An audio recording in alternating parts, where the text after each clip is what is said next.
Our relationship with Christ should affect our relationship with each other. Let me say that again. Our relationship with Christ should affect our relationship with each other. On October 1st, just about a month ago, a man in Las Vegas fired a semi-automatic gun out of a hotel window down at a crowd, randomly shooting and killing 58 people and injuring hundreds of others. How do we make sense of this? How can we? Earlier this week, I heard a new song that gave me chills. It gave me chills as I listened to it, and I want to share that song with parts of that song with you today. It's a song by Maren Morris, and she dedicated it to the victims and families of the Las Vegas shooting. The title is Dear Hate. So obviously it's about hate, but it's also about the power of love to overcome that hate. Don't worry, I'm not going to sing it to you. Dear hate, I saw you on the news today like a shock that takes my breath away. You fall like rain, cover us in drops of pain. I'm afraid that we just might drown. When we see this kind of hate, it does make us feel like we're drowning, overwhelmed, helpless. You could poison any mind, just look at mine. Don't know how this world keeps spinning round and round. There are times that hate even comes out in me. You whisper down through history and echo through these halls, but I hate to tell you, love's gonna conquer all. Hate has been in our history, throughout our history. You pulled those towers from the sky, but even on our darkest night, the world keeps spinning around. We keep on moving forward. We trudge through. Dear love, just when I think you've given up, you were there in the garden when I ran from your voice. I hear you every morning through the chaos and the noise. You still whisper down through history and echo through these halls. And tell me, love's gonna conquer all. Love is gonna conquer all. Now I think you might agree with me when I say this world needs some love. Well then, it's a good thing the gospel today gives us some guidance on just that topic. So let's take a look. There are many ways we learn how much God loves us.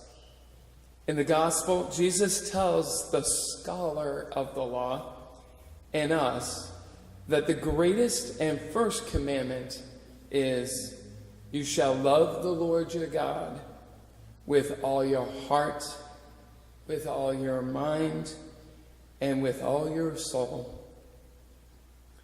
It is the first because it speaks to our need for God.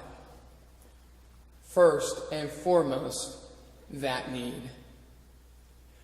We must work on our vertical connection that we have between God and ourselves, because He is our power source, our strength, and our Creator who knows us best. When something's broken or not working right, we go back to the diagram, the schematic diagram. We go back to the manual. We go back to the Creator. God loves us. God was all in when He created us. How do we know this? All we need to do is look above the altar to find our answer. Our answer is the cross. I don't know of any other visual that shows us his love more.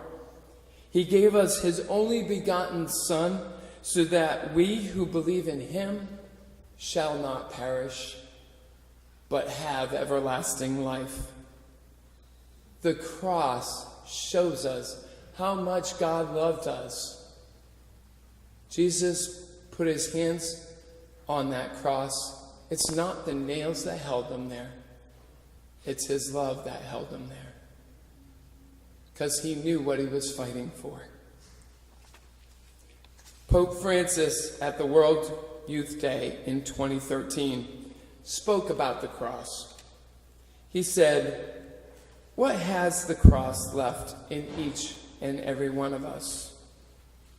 It gives us a treasure that no one else can give. It's a love which enters in death to conquer it." Jesus conquered fear. He conquered death. He conquered hate on that cross. So you see, Jesus has some credibility when it comes to talking about why loving God is so critical. So Jesus has some street cred. Jesus died to conquer death. Death for us. How are we to love him? How are we to love him back? Jesus says in the gospel, we are to love him mind, body, and soul. Are we all in? Are we? It's going to take your mind, your intellectual thoughts, your building of those thoughts. You're feeding them. Read about Jesus and God. Read about your faith. Learn about your faith. Study the Bible. It's going to take that info. It's going to take that knowledge. Our bodies. God needs our hands, our feet, our minds to do his work here on earth. Are we out there serving, helping, changing lives? Jesus calls us to action, and God certainly used people in the Las Vegas event to do his will, to share his love in such a tragic time. He needs our souls. Prayer. We need to build our souls and the strength of our souls by prayer. I remember one morning in morning prayer, daily mass, someone prayed for the gunman. We need to share that kind of love because the gunman needs forgiveness too. Jesus came for him too. What a great witness our Pope John Paul II gave to us when he went to the jail and forgave the gunman that tried to assassinate him. That kind of awareness needs prayer. This commandment that Jesus gives us demands every bit of us, our hearts, our minds, and our souls. If we are to work on this vertical relationship, this vertical love of God, we better be ready because he asks everything of us. But it's a two-way street. It's a two-way relationship. He will give us everything we need as well. We need to challenge ourselves. We need to challenge those around us to grow in our relationship with God. Now, we are challenged by the first commandment because once we've established that relationship with God, we need to reach out with God's love. We need to be the conduit, the extension cord, if you will, to which God can connect to others. A second commandment suggests, love your neighbor as yourself. We must share God's love with others, so that vertical love with God now becomes, so that horizontal love with God now becomes a vertical love with others, so that we can spread his love, just like they did in Vegas. Notice at the end of the gospel, Jesus says the whole law and the prophets depend on these two commandments. We are God's prophets, his disciples. We must follow and depend on God's love, on Jesus' love. The victims of Las Vegas shooting depended on this type of love in strangers that helped in so many ways. God's love came through the hate on that day and still is. No matter how profound or simple, all the acts of love that were shown throughout this tragedy, they will shine brighter and longer than the hate of that day. Our world needs that love. Are we sharing the treasure that Pope Francis talks of when he referred to the cross? God's love. Are we sharing that treasure? I can honestly say St. Bernardine shows God's love in so many ways. You have all touched my life and the lives of my wife and kids with your love. Let me share a few things that I've learned since I've been here at St. Bernardine's. Don't open both doors of the rectory, or Toby will get out. The drum isn't just an instrument. The youth got me to post my first hashtag, Following Jesus Matters. If you don't know what a hashtag is, find someone who's younger. I know I had to. Father Rich is a great teacher. I have learned much from him. Turning 50 isn't bad when you're with church family. I turned 50 last year when on the same day, I did my first homily. It was a great day. Wearing a Patriots jersey to church and bringing them up in a homily will get you a slight bit less than a warm response. In fact, it will inspire the pastor to implement a new dress code for ministers serving at the altar. No more jerseys, no more Patriot jerseys allowed at the altar. St. Bernardine's is truly a loving community. But then you see the depth to these values when they meet your family and you see what true love is.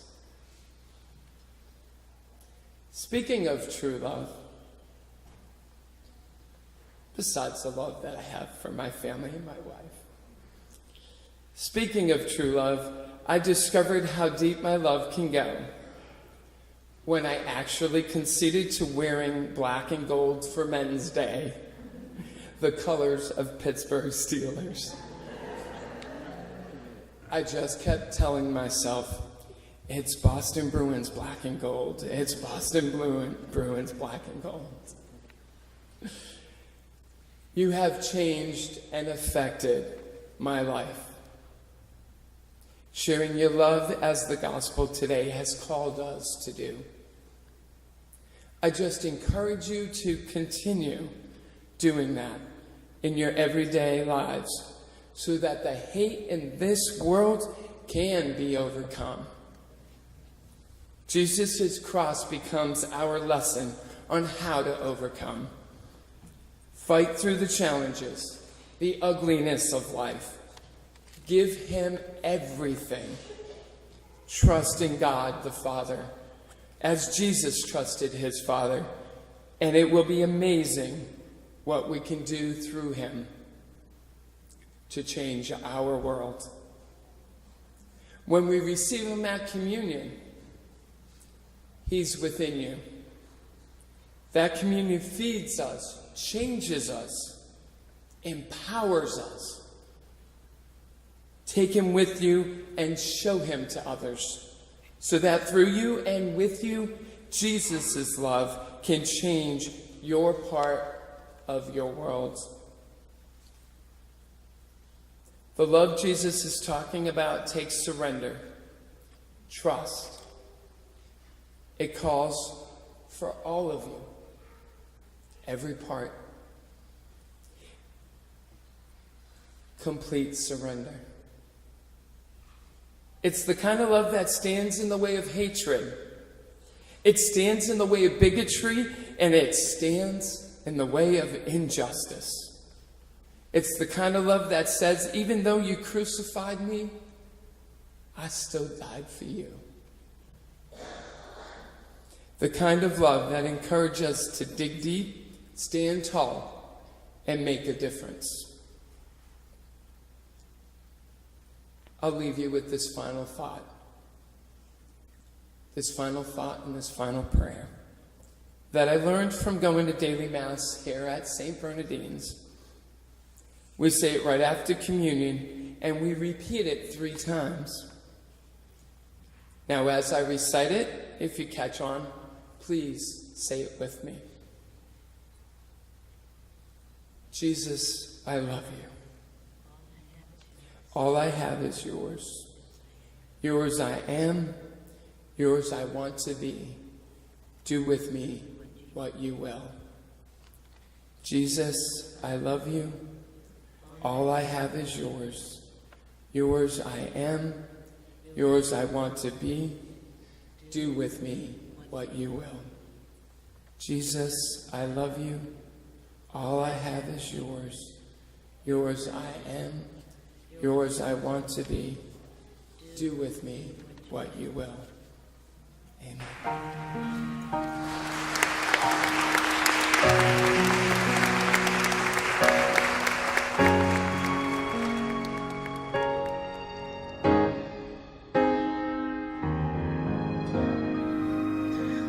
A change